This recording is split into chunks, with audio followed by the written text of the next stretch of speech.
କ'ଣ ବଢ଼ିଛି ଏବଂ ତା ଉପରେ କ'ଣ ସରକାରୀ ଡାଟା ରହିଛି? ଏକ୍ଜାକ୍ଟ ଡାଟା ତ ବାହାରିନି ଆଜି ପର୍ଯ୍ୟନ୍ତ, ଏ ମାସରେ ବାହାରିନି। ତଥାପି ଆମର HIV ବର୍ତ୍ତମାନ ଓଡ଼ିଶାରେ 36,000ରୁ ଅଧିକା ଲୋକ ଅଛନ୍ତି HIV ସଂକ୍ରମିତ ଲୋକ। ଆଉ ଏଇଟା ହେଉଛି 1982-83 ମସିହା ପରେ। ତେଣୁ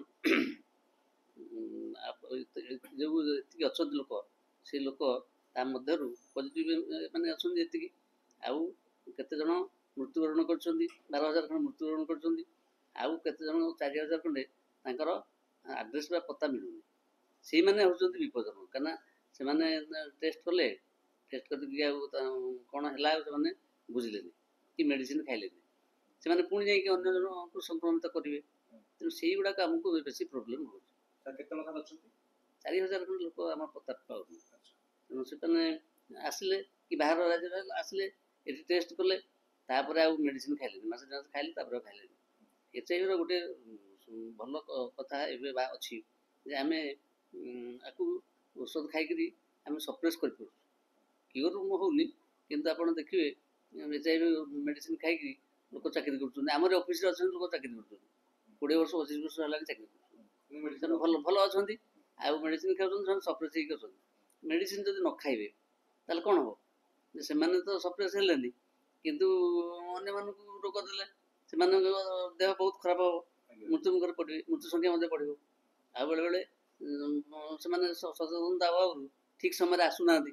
ଆସିଲା ବେଳକୁ ଆମ ପାଖରେ ଆସି ପହଞ୍ଚିଲା ବେଳକୁ ସେ ବହୁବିଧ ରୋଗର, ଖାଲି ତ HIV ଗୋଟେ ରୋଗ ନୁହେଁ, ଏଇଟା ସିଣ୍ଡ୍ରୋମ୍, ଗୋଟେ ବହୁତ ରୋଗ ତା ଦେହରେ ହୁଏ। ସେ ଯେଉଁ ଭାଇରସ୍ ଯଦି ଆଟାକ୍ କଲା, TB ହେବ, ଆଉ ତ କାଶ ହେବ, ଅନ୍ୟାନ୍ୟ ପ୍ରକାର ସବୁ ବହୁତ ରୋଗ, ସେସବୁରେ ଆକ୍ରାନ୍ତ ହୋଇ ସେମାନେ ମୃତ୍ୟୁ ମୁଖରେ ପଡ଼ୁଛନ୍ତି। ସେ ଯଦି ଏକଦମ ଶେଷ ସମୟରେ ଆସିଲେ, ତାକୁ ଔଷଧ ଖାଇଲେ କାମ କରିବ କି? କାମ କରେନି। ତେଣୁ ଏଇଟା ହେଉଛି, ଏଇଗୁଡ଼ା ସବୁ ଆମର ବର୍ତ୍ତମାନ ପ୍ରୋବ୍ଲେମ୍ ରହୁଛି। ଆଉ ଗୋଟେ କଥା ଦେଖାଯାଉଛି ଯେ ଯୁବ ସମାଜ ଯେଉଁ କଥା କହିଲେ ଆପଣ, ଯେ ପ୍ରକୃତରେ ଯୁବ ସମାଜ ମାନେ ଆଜିକାଲି ଉଦ୍ଭ୍ରାନ୍ତ ହେଲେଣି। ଏ ଯେଉଁ ସୋସିଆଲ ମିଡ଼ିଆ, ଟିଭି, ଏମାନେ ସବୁ ଦେଖିକିରି ଏମାନେ ତାଙ୍କର ଚରିତ୍ର ଠିକ୍ ରହୁନି। ଚରିତ୍ର ସେମାନେ କ'ଣ କରୁଛନ୍ତି ନା ଅପ୍ରାକୃତିକ ଯୌନ କାର୍ଯ୍ୟରେ କେତେକ ଲିପ୍ତ ରହୁଛନ୍ତି, ଆଉ କେତେକ ମଧ୍ୟ ଆପଣଙ୍କର ଯେଉଁ ଯୌନ କାର୍ଯ୍ୟରେ ଲିପ୍ତ ରହିବା ଦ୍ୱାରା ସେମାନେ ସଂକ୍ରମିତ ହେଉଛନ୍ତି। ଆଉ ମଧ୍ୟ ଟ୍ରାନ୍ସଜେଣ୍ଡର ମଧ୍ୟ ଟ୍ରାନ୍ସଜେଣ୍ଡର ଯେଉଁଟା ଆମେ ହିଞ୍ଜିଡ଼ା କରୁଛେ, ସେମାନେ ମଧ୍ୟ କିଛି ଅଂଶରେ ଏ ରୋଗ ବିସ୍ତାର କରିବାରେ ସାହାଯ୍ୟ କରୁଛନ୍ତି। କିନ୍ତୁ ଆମେ ସମସ୍ତଙ୍କ ଉପରେ ତୀକ୍ଷ୍ଣ ଦୃଷ୍ଟି ରଖିଛୁ। ସାର୍ କୋଉ କାଟେଗୋରୀ ପିଲାମାନେ, କୋଉ ବୟସରୁ ପିଲାମାନେ ଅଧିକ ଆକ୍ରାନ୍ତ ହେଉଛନ୍ତି? ସ୍କୁଲ କଲେଜ ପିଲାମାନେ ଆମର ପ୍ରାୟ HIV ଆକ୍ରାନ୍ତ ସଂଖ୍ୟା ସବୁଠାରୁ ଅଧିକା ହେଉଛି 18ରୁ 49। ମାନେ ଯେତେବେଳେ ଲୋକ କାର୍ଯ୍ୟକ୍ରମ ସମୟ, ସେଇ ସମୟରେ HIV ବେଶୀ ଆକ୍ରାନ୍ତ ହେଉଛନ୍ତି। ନାଇଁ, ସେମିତି ହଷ୍ଟେଲ ମେସ୍ ସେମିତି କିଛି ନାହିଁ। ଗୋଟେ ଆମେ ଏମିତି ଗୋଟେ ସର୍ଭେରୁ ଜଣାପଡ଼ିଥିଲା ଯେ ତା ଦେହରେ କିଛି କିଛି ଅଛନ୍ତି, ହଷ୍ଟେଲ ମେସ୍ରେ କିଛି କିଛି ଥାଇପାରନ୍ତି। ଆମେ ତ ଆଉ ତାକୁ, ସେମାନେ ଆସୁନାହାନ୍ତି, କାରଣ ଶିକ୍ଷିତ ପିଲା ସେମାନେ ସେମାନେ ଖୋଲିକି କହୁନାହାନ୍ତି କ'ଣ ହେଇଛି ପ୍ରକୃତରେ। କିନ୍ତୁ କିଛି କିଛି 2-3 ବର୍ଷ ଅପେକ୍ଷା ଆସ୍ତେ ଆସ୍ତେ ଏଇଟା ବଢ଼ିବାରେ ଲାଗିଛି। ଯେତିକି କେସ୍ ବାହାରୁଛନ୍ତି ପ୍ରାୟ ହଷ୍ଟେଲ ଅଳ୍ପ କିଛି ବଢ଼ିଛି। ସେମିତି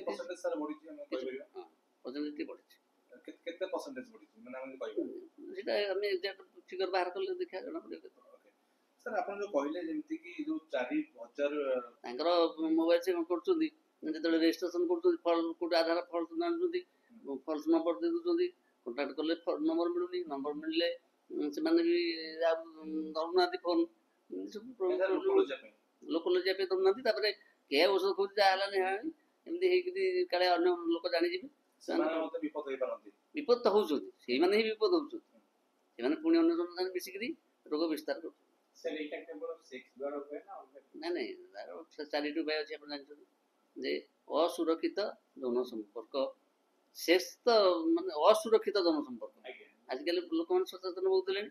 ନିରୋଧ ମଧ୍ୟ ଆମେ ଫ୍ରିରେ ଦେଉଛୁ, ଆଉ ଦୋକାନରେ କ'ଣ କମ୍ ନିରୋଧ ବିକ୍ରି ହେଉଛି?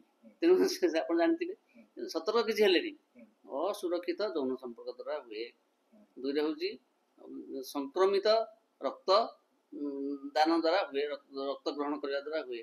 କିନ୍ତୁ ସେଇଟା ଏବେ କମିଗଲାଣି, କାହିଁକିନା ସଂକ୍ରମିତ ରକ୍ତ ଯେଉଁଗୁଡ଼ାକ ଥିଲା, ଆମେ ଏବେ ବହୁତ ତାର ସୂକ୍ଷ୍ମ ପରୀକ୍ଷା କରିକି ଆମେ ତାକୁ ଆଗ ଏଲିମିନେଟ୍ କରିଦେଉଛୁ।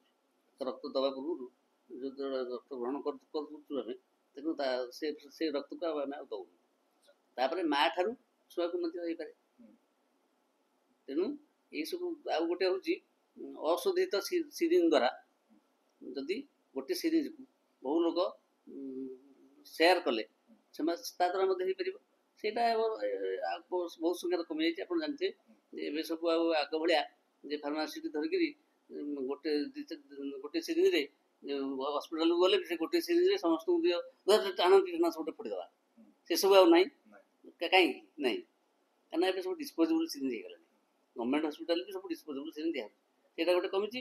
ଆଉ ଆପଣଙ୍କର ଯେଉଁ ଔଷଧ ଯେଉଁ ଇଞ୍ଜେକ୍ସନ୍ ଡ୍ରଗ୍ ଆଡ଼ିକ୍ଟ ଯେଉଁଟା ସେମାନେ ଖାଉଥିଲେ, ସେବନ କରୁଥିଲେ, ନିଶା ସେବନ କରୁଥିଲେ, ସେଗୁଡ଼ାକ ସାମାନ୍ୟ କମିଲା ଭଳିଆ ଲାଗୁଛି।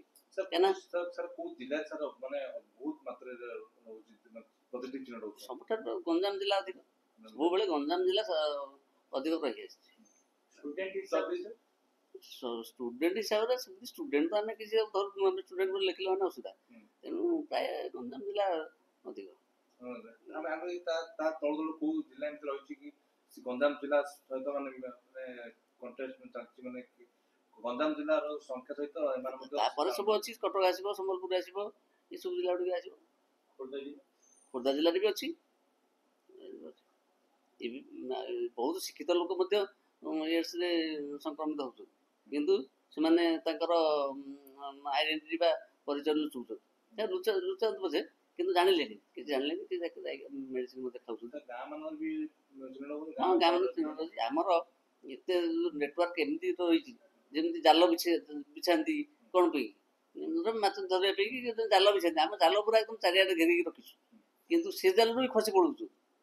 ଯୋଉଟାକ ମାଛ ଧରିଲା ବେଳେ ଯୋଉ ଶେଉଳ ମାଛ ସବୁ ଥାନ୍ତି, ପୋଖରୀରେ ସବୁ ଥାନ୍ତି, ଗଡ଼ିଶା ମାଛ ପଙ୍କରେ ଲୁଚି ଯାଆନ୍ତି, ସେଗୁଡ଼ା ସବୁ ସେମିତିଆ ଗୋଟେ କେତେ ପ୍ରକାର ଅଛନ୍ତି। ଆଉ ଆମେ କୌଣସି ବାଟ ତାଙ୍କୁ ଛାଡ଼ିନୁ, କାହିଁକିନା ଆମେ କାଟାଗୋରି କରି ସବୁ ଦେଇଦେଇଛୁ।